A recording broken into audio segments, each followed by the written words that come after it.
Oke, kita lanjut lagi. Kita lanjut terkait cara pembuatan employee menjadi user. Kenapa employee itu harus menjadi user? Apakah semua employee itu jadi user? Apakah user itu pasti employee? Nah, itu banyak pertanyaan terkait hubungan antara keterkaitan employee dan user. Konsep dalam Odoo, di setiap kita membuat user pasti otomatis akan jadi employee. Jadi setiap kita buat user itu otomatis akan jadi employee. Tapi saat kita membuat employee itu tidak sama dengan kita membuat user. Jadi saat kita membuat user, otomatis itu akan menambah employee. Sementara saat kita membuat employee, itu dia tidak akan otomatis jadi user. Jadi itu perbedaan user sama employee. Nah, user ini berfungsi sebagai orang yang menjalankan program HRMS ini. Sedangkan employee itu adalah database. Employee itu adalah database yang dijalankan di dalam program HRMS ini.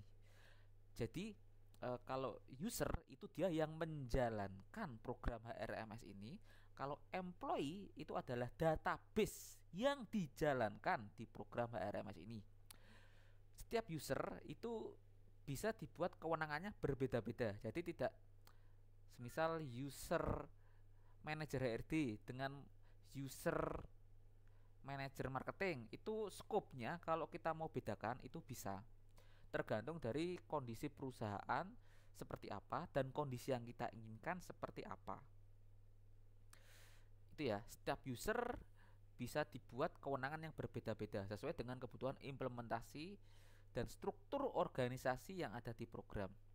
Disarankan user dan passwordnya itu tidak dibuka databasenya ke sembarang orang atau semua orang bahkan, karena ini bisa menyebabkan kebocoran data atau crash data serta penyalahgunaan data. Jadi hati-hati saat kita sudah membuat user dan passwordnya, jangan sampai itu tersebar karena bisa menyebabkan kebocoran data, crash data, atau malah mungkin bisa penyalahgunaan data. Jadi itu ya, hati-hati dalam buat user, jangan sampai semisal saya teman dekat sama kasir. Nah, kasir ini saya kasih user saya sebagai manajer HRD. Jangan seperti itu. Jadi harus ada pembatasan karena ini hubungannya sama data rahasia yang ada di perusahaan. Ya, oke, itu sedikit pendahuluan ya. Nah, gimana caranya kita membuat user dan mensinkronisasikan dengan employee? Karena konsepnya ini ya, user, kalau kita membuat user pasti jadi employee. Kalau kita membuat employee belum tentu itu jadi user. Nah, untuk prosesnya kita harus melakukan sinkronisasi antara user dan employee. Caranya kita harus membuat user dulu. Pertama masuk menu setting, klik manage access right. Nah, di sini masuk menu setting. Kalau memang Anda dikasih kewenangan untuk membuat user, terus Anda klik manage access right di sini, atau Anda bisa langsung klik di sini. Terserah, ada dua opsi. Terus kemudian Anda klik create. Nah, nanti akan muncul tampilan seperti ini. Tinggal Anda pilih nama usernya siapa, terus email addressnya apa. Email address itu user untuk login, nggak harus email sih, terserah Anda. Tapi kalau bisa email itu nanti kemungkinan bisa akan disinkronkan dengan notifikasi auto yang lain. Seperti itu. Terus di sini ada keterangannya, saya perbesar sedikit. Allowed company itu berarti dia di perusahaan mana, terus current company kalau emang ada holding maka bisa dituliskan holding. Terus application access, nah ini kewenangannya, kewenangan yang diatur itu apa. Biasanya di bawahnya itu juga ada tambahan-tambahan terkait kewenangan yang bisa ditambahkan.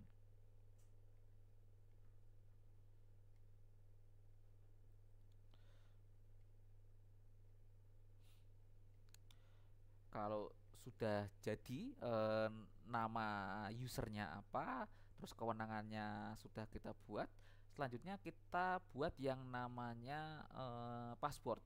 Setelah ini jadi, Anda klik save dulu ya. Saat sudah klik save, save itu di sini, save. Kalau sudah klik save, nah ini. Kalau sudah Anda klik save, kemudian Anda klik action di sini. Terus Anda pilih change to password. Nah, Anda tinggal kemudian menambahkan new password. Kalau ini sudah Anda isi, ini di sini, terus Anda klik change password. Kalau sudah diklik, maka otomatis user yang Anda buat itu sudah jadi. Itu cara pembuatan user.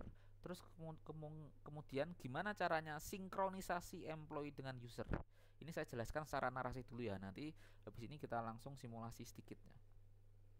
Pertama, Anda masuk ke modul employee, klik nama employee yang akan disinkronkan dengan user. Klik sub menu HR setting, kemudian klik edit. Nah, di sini saya masuk ke menu employee di modul employee.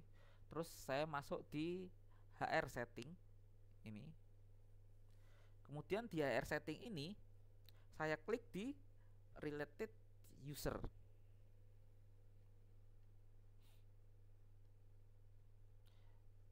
Nah, sebelum Anda menghubungkan related usernya sama employee, jangan lupa nama karyawannya ini Anda kopikan terlebih dahulu. Antika ini di copy, disalin. Lalu di sini salin. Tujuannya apa? Karena kalau saat Anda sudah langkah awalnya setelah disinkronisasi, nanti nama karyawan yang Anda sinkronkan ini akan berubah jadi nama user. Nah, jadi untuk tidak merubah nama karyawan tapi tetap sinkron sama user, makanya nanti namanya tetap nama employee. Nah, awalnya ini harus kita copy terlebih dahulu, karena kalau enggak nanti kita lupa, nah kita nggak tahu nama karyawannya itu siapa. Jadi sebelum Anda mengklik related user, Anda kopikan dulu nama karyawan yang akan dihubungkan dengan user. Kalau sudah disalin, terus Anda isikan related usernya ini. Nah, ini itu yang Anda isikan, dia akan sinkron sama user yang mana. Saat Anda klik, semisal ini kasir cabang Semarang ya, nah otomatis namanya ini dia juga akan berubah, yang dari nama employee tadi dia akan berubah jadi nama user seperti yang saya bilang tadi. Nah, nggak apa-apa, memang ini mekanismenya seperti itu. Kalau ditanya kenapa, saya nggak tahu. Oke, setelah itu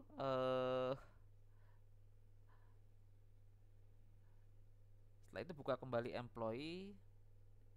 Kalau di sini keterangannya kalau sudah selesai langsung save. Jangan langsung rubah, tapi di save dulu. Setelah di save, Anda klik edit. Nah, kemudian nama user ini Anda hapus, dipastekan nama karyawan yang sudah Anda kopikan tadi di sini. Nah, kalau sudah, nanti otomatis data jenengan itu akan tersinkron. Kita sedikit simulasi ya. Oke. Saya akan pakai user. Ini ada menu setting nggak ya? Oh, ada menu setting. Oke. Tadi saya opsikan Anda bisa pilih user company atau manage access right. Saya akan pakai manage access right, sama aja aslinya sih. Terus kalau sudah, saya akan klik create. Sebenarnya ini pun bisa kita ekspor impor ya, tapi nggak akan saya ajarkan sampai situ. Saya akan diskusikan cukup cara membuatnya secara manual aja. Saya tadi sudah buat user kepala cabang Solo ya, kepala cabang Solo. Nah, email passwordnya apa? Email passwordnya saya kasih, ini contoh aja, kepala cabang Solo @gmail.com. Terus nanti, nah ini tinggal settingan-settingan ini tinggal Anda sesuaikan dengan kondisi yang Anda inginkan. Saya anggap settingannya ini benar ya. Kalau sudah, klik save. Nah, terus kepala cabang Solo ini usernya mau Anda kasih password apa? Saya klik action, klik change to password. Terus saya kasih password. Oke. Kalau sudah, saya klik change to password. Ini juga prosedur kalau memang ada password yang hilang atau password yang lupa. Nah, caranya merubah ya kita tinggal change password aja, karena saya kurang paham apakah itu memang bisa terlacak data password yang lama atau enggak. Tapi kalau untuk memperbaruinya caranya seperti ini, change to password. Nah, kalau sudah, sekarang akan kita sinkronkan. Tadi kita membuat employee atau karyawan di atas nama Yulia. Kita masuk ke menu employee. Oke, kita cari yang namanya Yuli.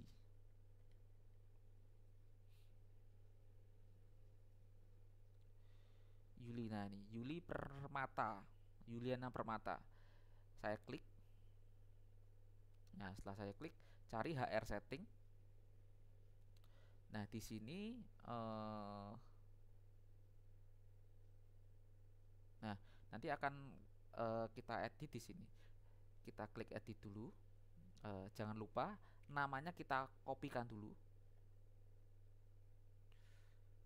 Salin, kalau di sini saya Salin ya. Kalau sudah, related usernya ini saya klik, tadi adalah kepala cabang Solo. Kepala cabang Solo. Nah, saat saya klik, Yuliana Permata ini akan berubah jadi kepala cabang Solo. Kita coba ya. Nah, dia akan berubah jadi kepala cabang Solo. Nah, kalau sudah, jangan langsung Anda rubah namanya karena nggak akan ngefek. Kita save dulu aja. Kalau sudah Anda save, terus kemudian Anda edit, terus pastekan nama karyawan yang kita edit tadi. Kalau sudah, kita save. Nah, seperti itu terkait cara sinkronisasi employee dengan user. Sementara itu dulu, terima kasih atas perhatiannya. Wassalamualaikum warahmatullahi wabarakatuh.